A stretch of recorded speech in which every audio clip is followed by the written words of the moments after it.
Apollo Pipes Limited, or APL, is positioned directly in the path of this demand. They operate as one of the top 6 piping solution providers in the domestic market. To capture this influx of infrastructure contracts, management initiated an aggressive physical expansion strategy. They are scaling their total manufacturing capacity to an impressive 284,000 tons per annum. As we plot this on a dual-axis chart, the green line represents APL's physical sales volume. You can see the metric climbing steadily year over year, moving in lockstep with their expanding physical capacity and broader market growth.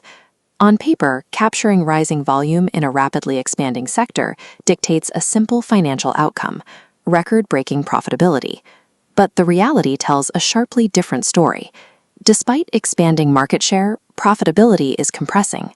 We add a red axis tracking EBITDA margin. Watch the divergence. As volume rises, the margin plunges from 11.9% in